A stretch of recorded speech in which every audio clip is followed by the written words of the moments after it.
I love art house games. You can call them alternative, experimental, expressive, whatever. I love to dig into these games and explore the new and unique stuff they do with simple mechanics.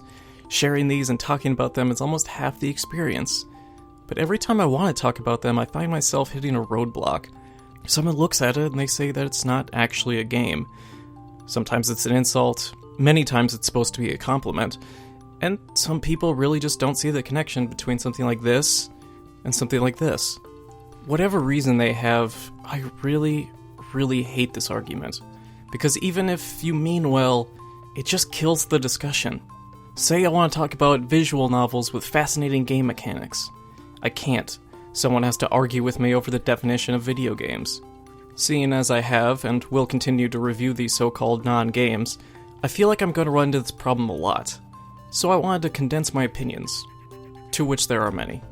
I'm not trying to give a definitive answer, I'm simply trying to give you an insight into my thoughts on the subject.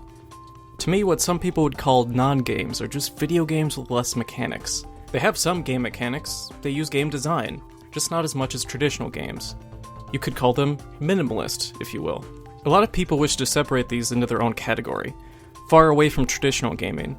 But to keep these games away from the discourse on game development is to do a disservice to both sides. They're growing together, not separately. They both have things to learn from each other. They are fundamentally made the same way, and can only be discussed properly through the same language. Let's take a look at a few definitions, and I'll tell you the problems I have with them. What is a game?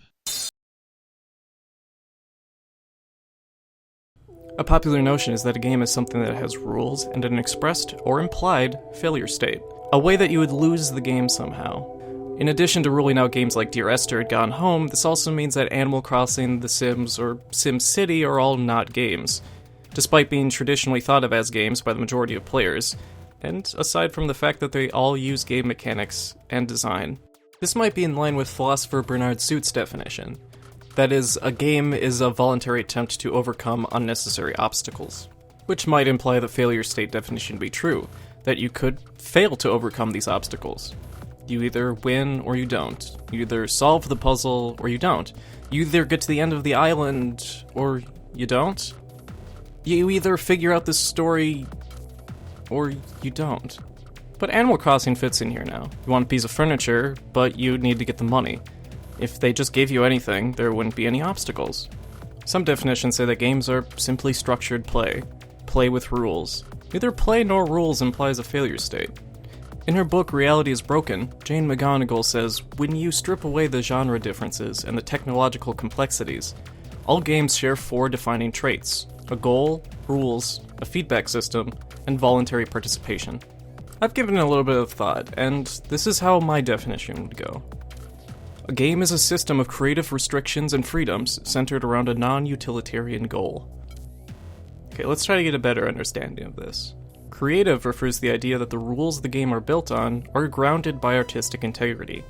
Unlike the restrictions in Photoshop, which are technical and the freedoms are tools, or Netflix, where the restrictions are commercial and the freedoms are services.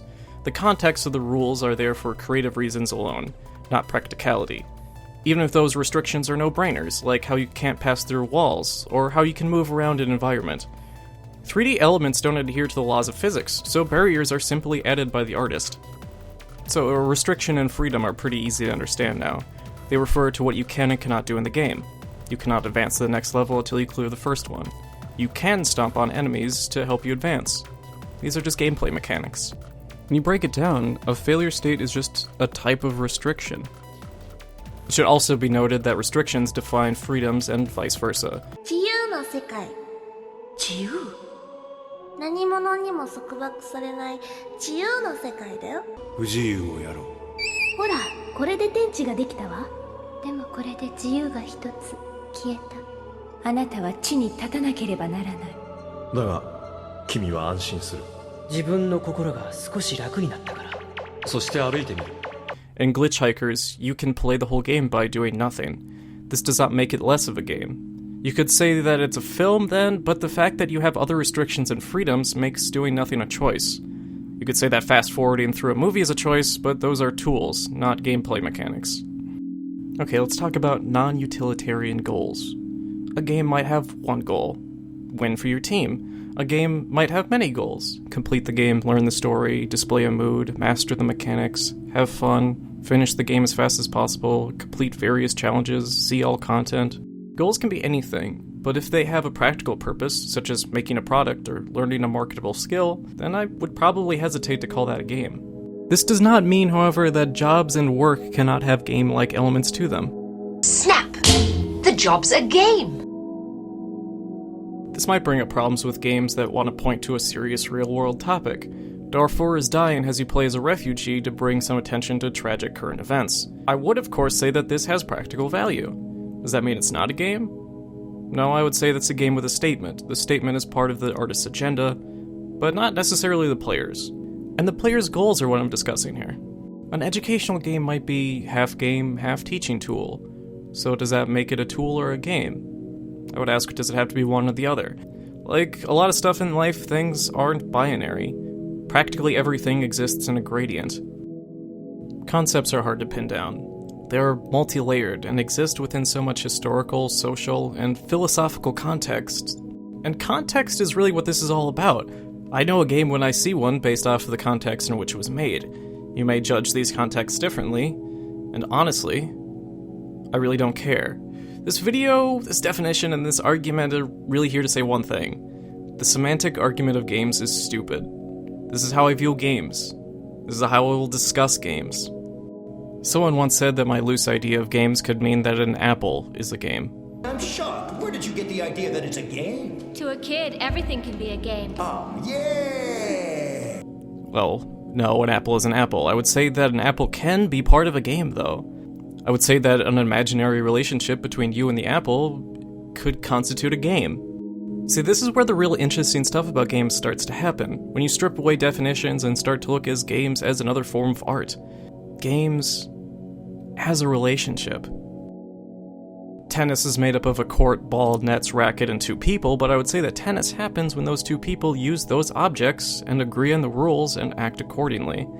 It truly exists within the minds of the players. Tennis is not inside the ball somehow, the ball is just necessary. Same with a board game or a video game. This realm where the game exists is known as the magic circle. And this concept is key on how we interact with games and how games interact with us. And I'll dive into this and what truly makes a game in part 2.